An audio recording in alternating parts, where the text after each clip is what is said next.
Bismillahirrahmanirrahim. Assalamualaikum warahmatullahi wabarakatuh. Salam sejahtera. Welcome to the SDG 101 series, an initiative of the 𝗧cie𝗽𝗶𝗰, which is also known as the Regional Development Community Berhad. I am Professor Datuk Dr. Asma Ismail, the Ibnu Sina Professorial Chair in Medicine for the International Islamic University, Malaysia, based in Kuantan. I'm also the President of Academy of Sciences, Malaysia. And today I will be bringing the topic on transforming towards sustainable, smart agriculture. Look at the study that is done with the 21 economic sectors that was done for Malaysia on behalf of EPU. So this study shows that with 21 key economic sectors for Malaysia, since our independence after 63 years, we do show some pockets of excellence. Remember, this is percentage of innovation via knowledge content. We are talking about sectors that have knowledge content, okay, that needs, because innovation is, if we are moving and serious about moving into innovation economy, innovation is about knowledge content. And to have knowledge content in the industry, we definitely need to work with the researchers to actually improve the R&D on agriculture and transfer that to the industry. So if we look at this, we have industries like pace setters, adapters, imitators, and laggards. What are the pace setter industry for the country that has a high knowledge content? Number one is our IT services. We are talking about the electrical and electronic services that is there in Penang, that is moving our exports as well. We are talking about the chemical, petroleum, financial, food processing, etc., and even the education service. But we also have adapters, we have imitators, but unfortunately we have also laggards that have very low knowledge content in the way the sector is being driven. And one of the, if you look at what are man's basic needs: food, shelter, clothing, right, and health. And if you look at that, agriculture is a laggard. Food, yeah, shelter, we are talking about construction, is also a laggard. If you talk about clothing, textile, apparel, footwear, also a laggard. If you talk about health services, also a laggard. I'm talking about knowledge. All right, that means knowledge as we now see it. So the question then is, how do we now drive our laggard industry, especially the agriculture industry, up the value chain? So to do that, we need to inject science and technology into our industry. Right. So since the 6th Malaysia Plan, did we realize this? Yes, we realized this is a problem. So, but since the 6th Malaysia Plan, from 1991 to 1995, for example, 6th Malaysia Plan during that time, we recognize that the public sector is the country's largest source of R&D wealth. Public sector meaning the universities, right? They are the country's largest source of R&D wealth. But the problem is that this R&D remains at the public sector, and we have to now transfer the indigenous technologies created by our researchers from the public sector to the private sector. But unfortunately, until today, Malaysia has yet to reap significant returns of investment in, as you can see, its impact of science and technology. And there is therefore a need to undergo a systemic change in the ecosystem if Malaysia is serious about becoming a high-tech nation. But for change to happen, we need to address the existing challenges. And the first big challenge is the innovation chasm between academia and industry. What I mean to say here is that there is a chasm between the people who are generators of knowledge, like the academia and the researchers, and the people who are the users or the implementer of knowledge, like the industry, government, and the community. So we need to bring these two together, and we can't bring the academia industry. I think one of the big reasons is because of the lack of trust and also the lack of effective governance, how to move them together, and this continuous mentality of working in silo and not having a collaborative network. So sometimes we need to bring neutral entity as a catalyst to bring the academia and the industry to work together.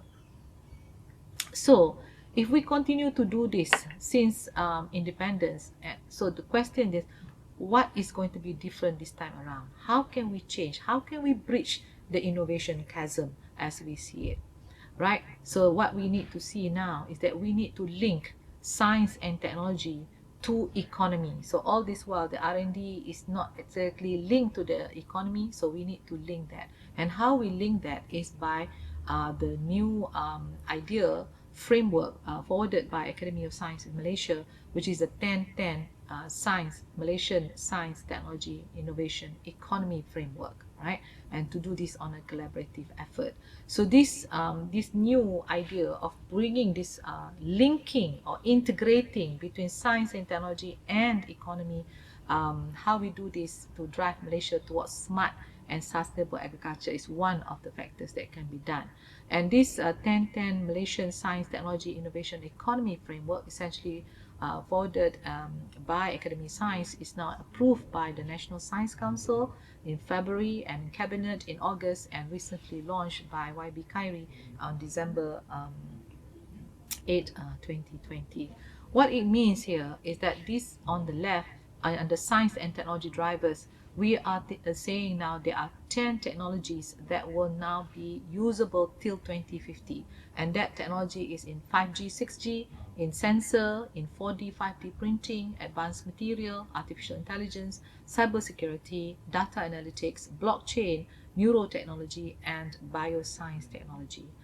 For what? These technologies are the world science and technology driver, but very important to drive focus 10 of Malaysia's socio-economic driver. All right, we want to be able that can give the country a fast economic recovery plan.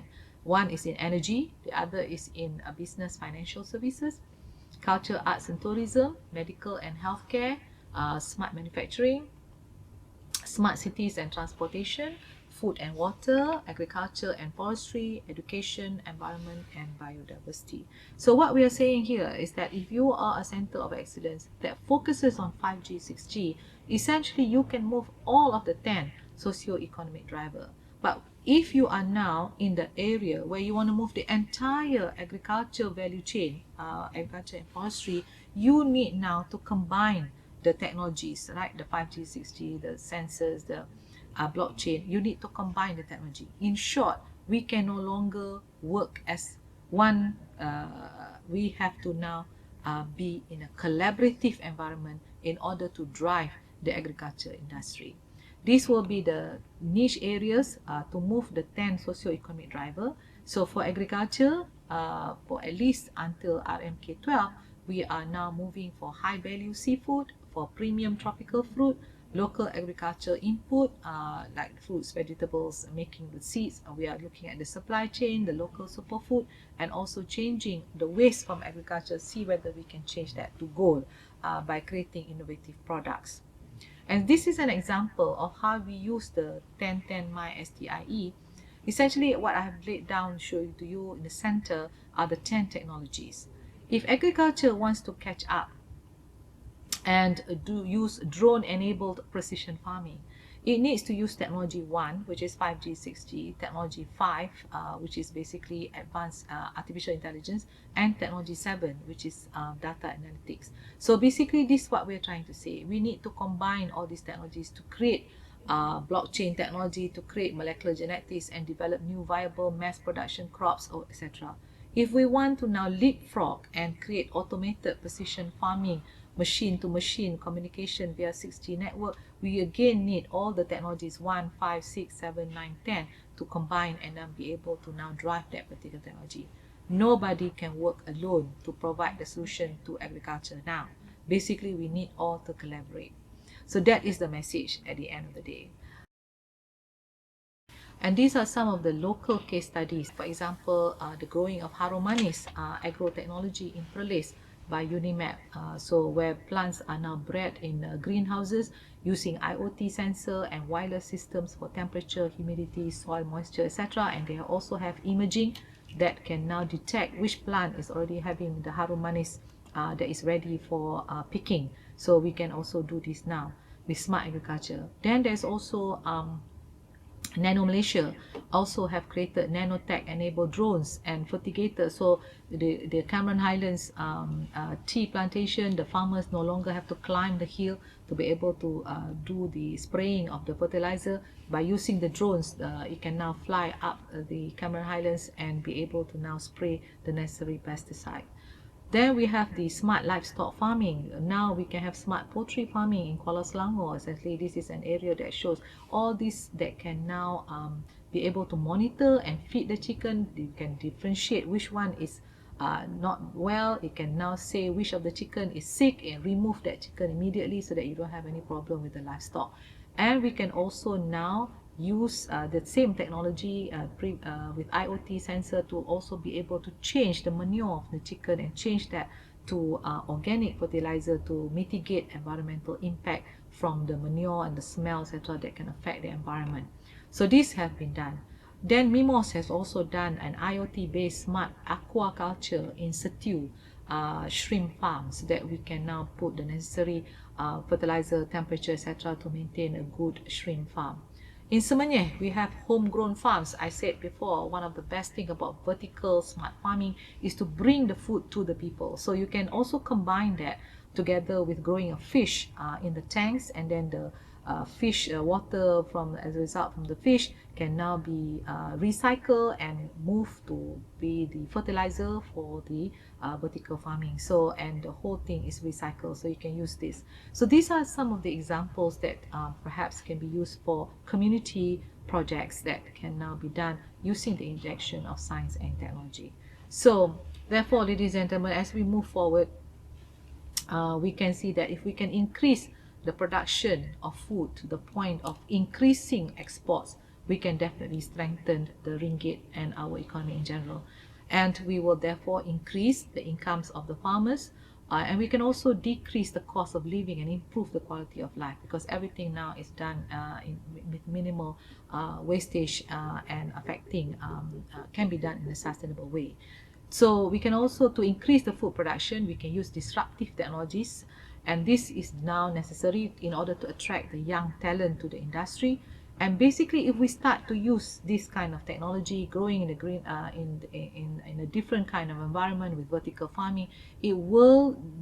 The whole idea is that to lift millions of students who have graduated without job, with this causing unemployment, now can move to now become agropreneurs, right? But using now with science and technology, with IoT sensors and whatnot, to now be able to see a different approach to agriculture, and this would hopefully reduce unemployment and boost the revenue for the country, because you need the entire value chain. It's about the packaging, it's about the marketing, the whole works, right? So as we move towards digital agriculture, this is a game changer, but we need to combine the digital with other technologies as we have proposed in the 1010 Malaysian Science, Technology, Innovation, Economic Framework, so that we can now create a sustainable change in the industry via collaborative platform. Please also remember, Malaysia is not about the only one, but there are a lot of countries in Southeast Asia, etc., that is also seeing a changing of dietary preference towards less rice, but with more fruits and vegetables. And therefore, this is the time for a country to now be able to start planting what is the right plant according to the consumer needs of the people of the country, right? So when we do this, this will reduce our dependency on imported food and perhaps create employment and increase the income for the country. And this is how we now bring the food closer, and locals can get now fresh produce at a lower price. So perhaps for Malaysia, for fast policy change, we probably need to move to RMK12, but for fast application, there is now a new way to move it via the National High-Tech Council that has been set up. So ladies and gentlemen, we've talked a lot about agriculture and the need to make the change, but what I want to end by saying is that what you do has greater impact than what you say. So I think this is the time that we just no longer talk about it. This is the time for us to now take action and actually do something about moving the sustainable smart agriculture for the country, if not only for Malaysia, but also for any other country that also see the same kind of problem, because food or world hunger is a global problem. So with that, thank you very much. Assalamualaikum warahmatullahi wabarakatuh.